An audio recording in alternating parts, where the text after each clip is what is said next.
Hey, welcome back to another video. Got the notebook ready to go. Today we're going to react to Socialist tells Ben Shapiro, workers should own the means of production.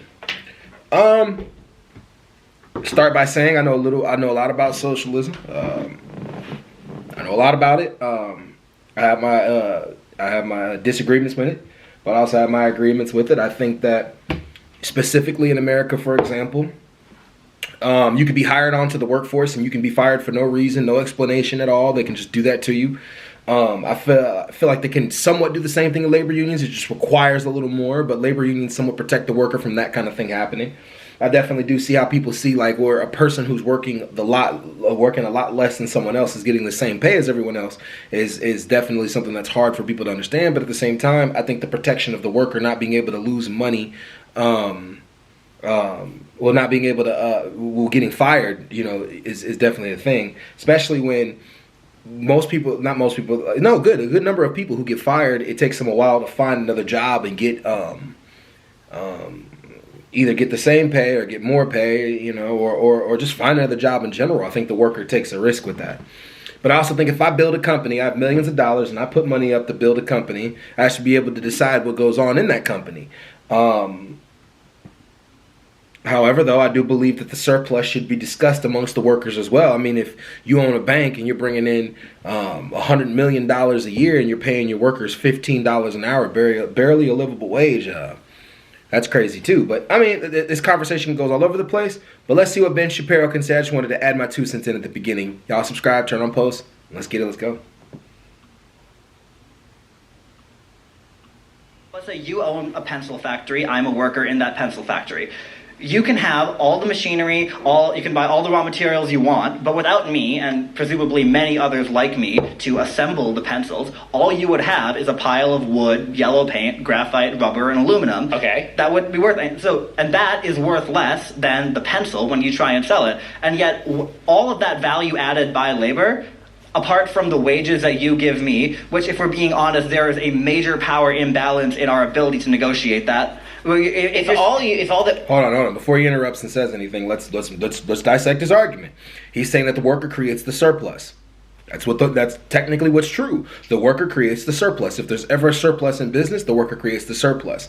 The worker has no responsibility for the business failing. That's all decisions made outside of the worker. But without the worker, you still can never create the surplus.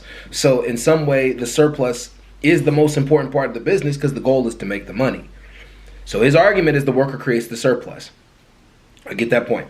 So that shouldn't be discredited at all in any way, shape, or form. But I do want to see what Ben's going to say. Putting the pencil together requires is basic use of your prefrontal cortex. Then yes, your labor is alienable at lower rates than if you are a doctor. That's not the fault of the person who owns the machinery. Now, okay, I don't know if you guys agree with Ben on that, but I totally disagree with him on that. Doesn't matter if it requires basic. It doesn't matter if it's basic to do it. It doesn't matter if it's something as simple as putting lead in a pencil. It doesn't matter how simple that is. Without the worker, the surplus cannot be created. So the point that he's making, or wherever he's going with this point, the surplus is definitely important and should be taken into consideration when it comes to deciding how people get paid or money is distributed throughout the company. I have no quarrel with that. But if you didn't have workers like me and your pencil factory and you were just one man... But I do. I have millions of people who are willing to do that voluntarily for me. But that's not true either. Many of companies are complaining they don't have any workers. And what I don't and what a lot of conservatives I don't think realize is they're kind of living in the Stone Ages sometimes. Not all of them, but some of them are living in the Stone Ages. There's not a lot of people that want to come out and work in factories, work in businesses like that. They're trying to build their own. There are too many people out here building businesses. The quiet quitting concept that exists amongst the new generation. This is not the generation that's going to sit in a factory for 40 years or 50 years, even if they had the ability to do that, which I don't even think that even hard, that it exists, but it doesn't exist as much as it used to. Anyway, and all that being said, I don't think that no.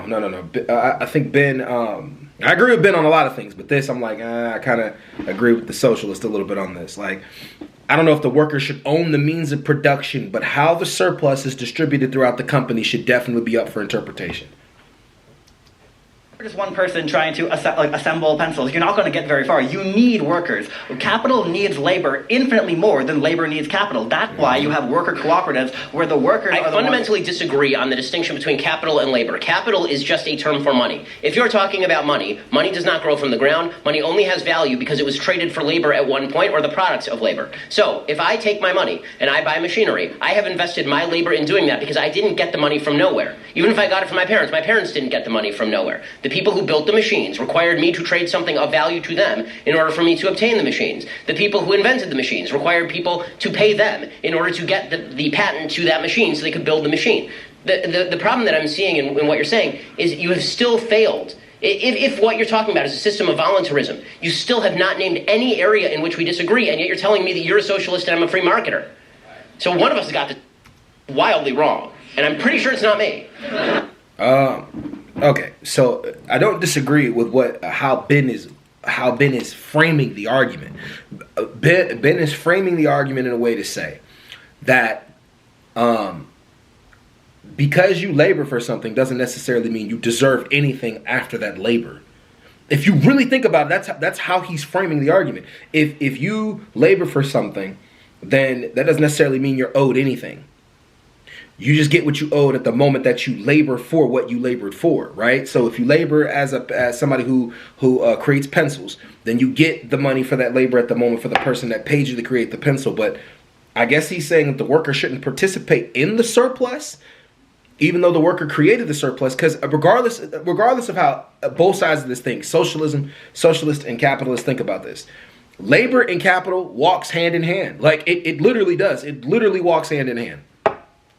There should be a discussion amongst everybody on how the surplus works amongst each other, because labor and capital walk hand in hand. No one can say that labor is more important than capital, and they can't say that capital is more important than labor. Now I know, like in a lot of companies is where it gets a little tricky. A lot of companies is where like you see an imbalance. Sometimes actually most companies put labor put capital over their labor. This is why they'll fire massive amounts of workers in order to reduce capital spent. The two high, but the one highest expense is labor, so they got to do that kind of thing to do it. But I think both walk hand in hand. Like socialism is not a. I don't think it was created off of the problems in capitalism. So a lot of socialism economically was created off the problems in capitalism. So that's all I'm gonna say to that for right now. I'm gonna keep going.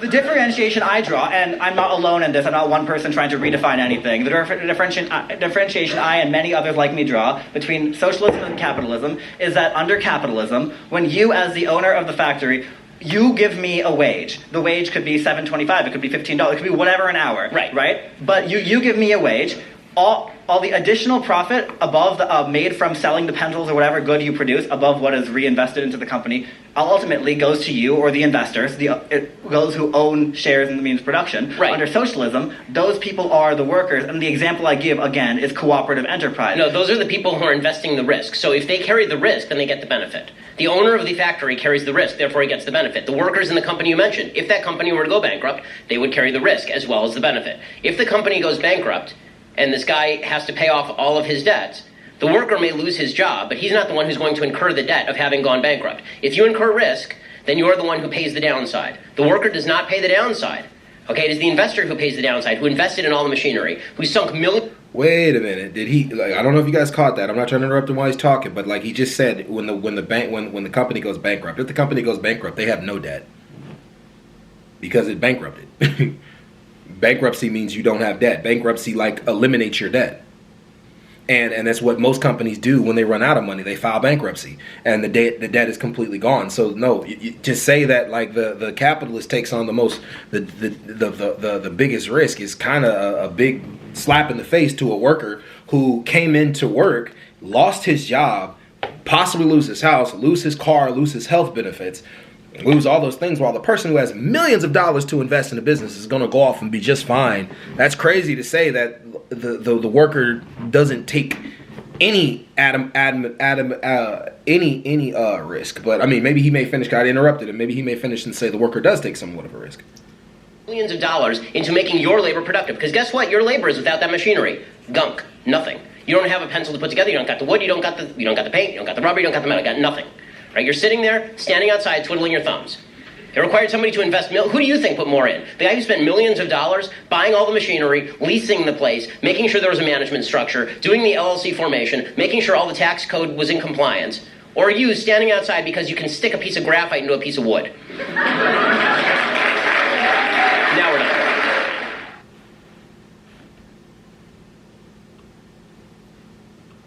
I truly don't disagree 100% with it. I think that like there's an element of course the capitalist takes a risk, but again, to have millions of dollars to invest, I don't know, man. I'm back and forth on that. To have millions of dollars to invest, it's questionable to say that once everything falls apart, you took on the most risk. It's weird to say that. However, though, you do the most labor to get to labor. You do the most to get the labor to be productive. But still, I do think that there should be a conversation of the surplus within companies. There are companies that make billions of dollars who pay people at the counter $15 an hour. Not enough to even have a livable wage. Like I don't know. Does Ben really disagree with that? Is that really not something that should be under discussion with Ben? I don't know. Maybe I gotta watch more because that seemed like an older video. But anyways, y'all, peace.